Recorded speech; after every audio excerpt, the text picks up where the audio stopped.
Breaking news చూస్తున్నాం. మదనపల్లి ఫైళ్ల దగ్ధం తర్వాత పెద్దిరెడ్డి భూ బాధితులు భారీ సంఖ్యలో బయటకొస్తున్నారు. తమ భూములను కబ్జా చేశారంటూ పెద్ద ఎత్తున ఫిర్యాదులు వెలువెత్తుతున్నారు. ఈ నేపథ్యంలో సిపిఐ పార్టీ బాధితుల తరపున పోరాటం చేస్తామని ప్రకటించింది. ఇవాళ ఆ పార్టీ రాష్ట్ర కార్యదర్శి రామకృష్ణ, రాష్ట్ర కార్యవర్గ సభ్యుడు రామానాయుడు సహా నాయకులు బాధితులతో సదస్సు నిర్వహించనున్నారు. బాధితులందరినీ ఏకం చేయడం కోసమే ఈ సదస్సు నిర్వహిస్తున్నట్లు సిపిఐ నాయకులు చెబుతున్నారు.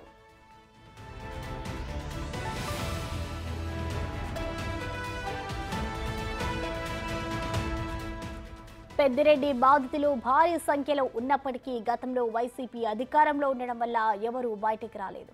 కూటమి అధికారంలోకి రావడంతో ఒక్కొక్కరుగా బయటకు వచ్చి తమకు న్యాయం చేయాలని కోరుతున్నారు. మదనపల్లితో పాటు తంబలపల్లె, పీలేరు, పుంగనూరు నుంచి బాధితులు బయటకు వస్తున్నారు. తమ భూములను ఆక్రమించడమే కాకుండా అక్రమ కేసులు పెట్టారని బాధితులు ఫిర్యాదులు చేస్తున్నారు. అధికారులతో కుమ్మక్కై వేధింపులకు పాల్పడినట్లుగా పేర్కొంటున్నారు.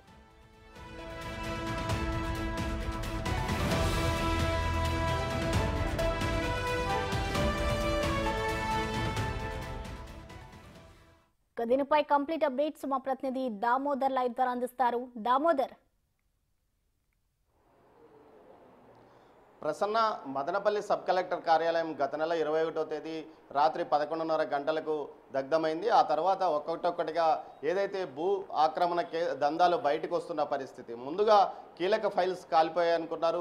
ఈ నేపథ్యంలో పోలీసులు దర్యాప్తు ప్రారంభించారు. ముందుగా ప్రమాదము, ఆ తర్వాత ఇది కుట్ర కోణంలో జరిగిందంటూ నిర్ధారించిన నేపథ్యంలో అసలు ఎందుకు ఈ కుట్ర జరిగింది, 22A భూములకు సంబంధించా లేకపోతే బలవంతంగా భూములు రిజిస్ట్రేషన్ చేయించుకున్నారా అన్న కారణాలతో కూడా సిఐడి దర్యాప్తు ప్రారంభమైంది. సుమారు 10 రోజుల పాటు దర్యాప్తు తీవ్రస్థాయిలో కొనసాగింది. దీంతో పాటు సిసోడియా రాష్ట్ర రెవెన్యూ ముఖ్య కార్యదర్శి అయిన సిసోడి ఇక్కడికి వచ్చి బాధితులతో ఫిర్యాదు తీసుకున్నారు. ఈ సందర్భంగా పెద్ద ఎత్తున బాధితులు ఏదైతే పెద్దిరెడ్డి కానీ ఆయన అనుచరులు కానీ అదేవిధంగా ఇతరులు కానీ ఏ విధంగా తమ భూములను పూర్తి స్థాయిలో అక్రమంగా బలవంతంగా రాయించుకున్నారు, తమ భూములను 22A దారి నుంచి మళ్లించుకొని తమ భూములను ఆక్రమించుకొని రిజిస్ట్రేషన్ చేయించుకున్నారు. మరికొన్ని చోట్ల ఏదైతే తమ మనుషుల ద్వారా దందా చేయించి పోలీస్ కేసులు పెట్టించి బలవంతంగా ఆస్తులు రాయించుకున్నారన్న విషయం మీద పెద్ద ఎత్తున ఫిర్యాదులు వచ్చాయి. మొత్తం 449 ఫిర్యాదులు వస్తే అందులో మెజార్టీ 229 ఫిర్యాదులు ఏకంగా ఒక పెద్దిరెడ్డి ఆయన అనుచరుల మీదనే రావడం విశేషం. మొత్తం మీద దీనికి సంబంధించి పూర్తి స్థాయిలో అటు ఒకవైపు ప్రభుత్వం సిఐడి ద్వారా కేసులు నమోదు చేసి దర్యాప్తు చేస్తున్న పరిస్థితి. ప్రస్తుతం ఏదైతే మదనపల్లిలో సిపిఐ ఆధ్వర్యంలో భూ బాధితులతో ఒక సదస్సు ఏర్పాటు చేశారు. వీరి దగ్గర బాధితుల దగ్గర ఫిర్యాదులు తీసుకుని వాటిని తాము ఏ విధంగా పోరాటం చేయాలన్న విషయం మీదనే ముందుకు వెళ్తున్న పరిస్థితి. ప్రస్తుతం మనం మదనపల్లిలోని ఏదైతే భూ బాధితుల సదస్సు కార్యక్రమంలో ఉన్నామో నిన్ననే ఏదైతే దీనికి సంబంధించి ఒక 8 మంది పైన కేసు నమోదైంది. 4 కేసులకు సంబంధించి ఎఫ్ఐఆర్ కూడా బయటకు వచ్చిన పరిస్థితి. మాజీ ఎమ్మెల్యే నవాజ్ బాషా ఇంట్లో ₹1 కోటి విలువైన దస్తావేజులు కూడా దొరికినట్లు సమాచారం. అదేవిధంగా మాజీ మున్సిపల్ వైస్ చైర్మన్ అయిన జింకా వెంకట చలపతి, రామకృష్ణారెడ్డి, అదేవిధంగా పెద్దిరెడ్డికి ముఖ్య అనుచరుడుగా భావిస్తున్న రైస్ మాధవరెడ్డి వీరి ఇళ్లలో కూడా పెద్ద ఎత్తున రికార్డ్స్ లభ్యమయ్యాయి. ఏవైతే ఉండకూడని రికార్డ్స్ వాళ్ళ ఇళ్లలో ఉన్నందువల్ల కేసులు నమోదు చేశామని చెప్తున్నారు. దీనిపైన మనతో మరి మాట్లాడడానికి సిపిఐ రాష్ట్ర కార్యవర్గ సభ్యుడు రామానాయుడు ఉన్నాడు, అదేవిధంగా మిగతా నాయకులు ఉన్నారు. చెప్పండి, మీరు ఈరోజు సదస్సు ద్వారా ప్రజలకు ఏం చెప్పవాలనుకున్నారు, ఎలాంటి మనోధైర్యం కల్పించబోతున్నారు?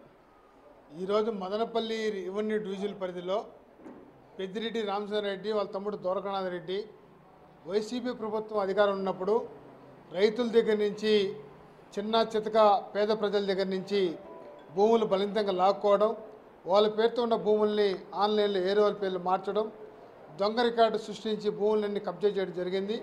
అవన్నీ కూడా బయటపడతాయనే ఉద్దేశంతో ఆర్డీఓ కార్యాలయంలో ఉన్న ఫైల్స్ అన్ని తగలబెట్టడంతో బయటపడ్డాయి. ఈరోజు మురళి ఆర్డీఓ ఉన్నప్పుడు ఆయన పెద్దిరెడ్డి అనుసరుడైన మాధవరెడ్డి ఆయన అనుసరుల వర్గం మొత్తం మదనపల్లి చుట్టుపక్కల పీలేరు, పొంగునూరు, తమ్మలపల్లి నియోజకవర్గాల్లో వేలాది సంఖ్యలో ఎకరాల భూములన్నీ కూడా ఆక్యుపై చేసుకోవడం జరిగింది. రికార్డ్స్ అన్ని తారుమారు చేశారు.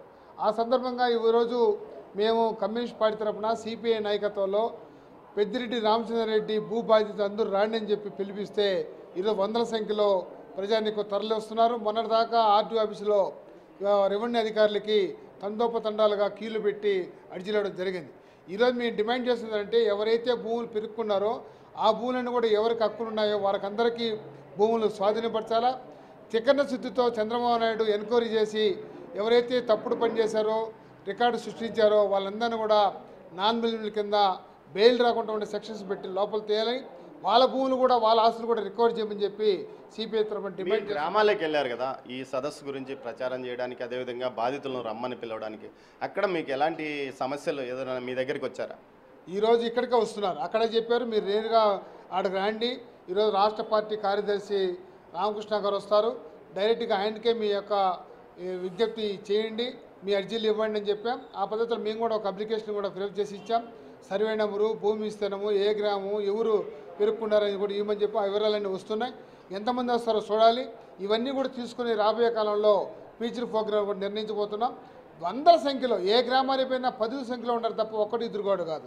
ఏ గ్రామం ఫలానా గ్రామం ఉంది, ఫలానా గ్రామం లేదని చెప్పేందుకు లేదు. ఎలాంటి ఆక్రమణలు జరిగాయని మీరు? భూములు చేతిలోకి తీసుకునేసారు దౌర్జన్యంగా. పోలీసు వ్యవస్థను అడ్డం పెట్టుకొని వారి మీద పోలీసు దమనకాండ చేసి జైల్లో పెడతారు బెదిరించి, రూపాయి ఇవ్వాల్సిన చోట 5 పైసలు ఇచ్చి భూములు పెరుక్కున్నారు. కాబట్టి 95 పైసలు నష్టపోయారు రైతు. కాబట్టి నష్టపోయిన రైతుకి భూమి ఇప్పించాలనేది మా ప్రధాన డిమాండ్. ఆ పద్ధతిలో చేస్తున్న కార్యక్రమం. చట్ట ప్రకారం రిజిస్ట్రేషన్ అయిన తర్వాత మరేం చేసే పరిస్థితి లేదు కదా. అవన్నీ రిజిస్ట్రేషన్ అన్ని బోగస్. 22A కింద ఉన్న భూములన్నీ కూడా ఈ లిస్టు ప్రకారం చేశారు. ఈరోజు మన్నపల్లి తాలూకాలో ఉన్నటువంటి 22A కింద ఉన్న భూములను తీశారు. మేము డిమాండ్ చేసేది ఆర్డీఓ అల్లుడైన మురళిని ఎంక్వైరీ చేస్తే కొన్ని వందల సంఖ్యల భూములు బయటపడతాయి. ఈరోజు ఆర్డీఓ అల్లుడు రియల్ ఎస్టేట్ చేస్తాడు ఈ చుట్టుపక్కల. ఆయన వచ్చిన తర్వాత భూదందాలు బయటపడ్డాయి. ఫైల్స్ని కాల్ చేయడం ప్రధాన కారకులు లేరు. అప్పుడు మాధవరెడ్డిని ఇంతవరకు అరెస్ట్ చేయలే, ఆయన అల్లుడిని అరెస్ట్ చేయలే, లేదా వీళ్ళు పెడుతున్న రామకృష్ణారెడ్డిని అరెస్ట్ చేయలే, జంగా చలపతిని అరెస్ట్ చేయలే, లేదా నవాజ్ ఎక్స్ఎమ్మెల్యేని అరెస్ట్ చేయలే. ఎవరిని అరెస్ట్ చేయకుండా పైపి మెరుగులు తొత్తున్నారు. ఈ గవర్నమెంట్ పైన ప్రజలకు విశ్వాసం. చెప్పండి, మీరు ఎలాంటి సమస్య? సార్ మాకు గత జన్మభూమి కార్యక్రమంలో 2014లో 1.5 సెంటు హౌసింగ్ పట్టా ఇచ్చారు సార్. ఇచ్చిన తర్వాత మేము అక్కడ హౌస్ కట్టుకొని రేకుల నిర్మాణానికి తెచ్చుకున్నాం. గోళ నిర్మాణానికి తెచ్చుకొని రేకులు నిర్మించుకొని నేను నా పిల్లలు అక్కడ జీవనాన్ని కొనసాగించే వాళ్ళం సార్, కూలి పనులు చేసుకుంటూ. అక్కడ గత 2023లో శ్రీనివాసులని ఒక ఎంఆర్ఓ ఉన్నారు సార్. ఆయన ఇక్కడి నుంచి ఖాళీ చేసేసేయాలి అట్లని చెప్పాడు సార్. చెప్పిన తర్వాత నేను ఒప్పుకోలేదనేసి తర్వాత వచ్చిన ఎంఆర్ఓ గారు అనిల్ కుమార్ అని నేను లేని టైం చూసుకొని ధ్వంసం చేపించేశారు.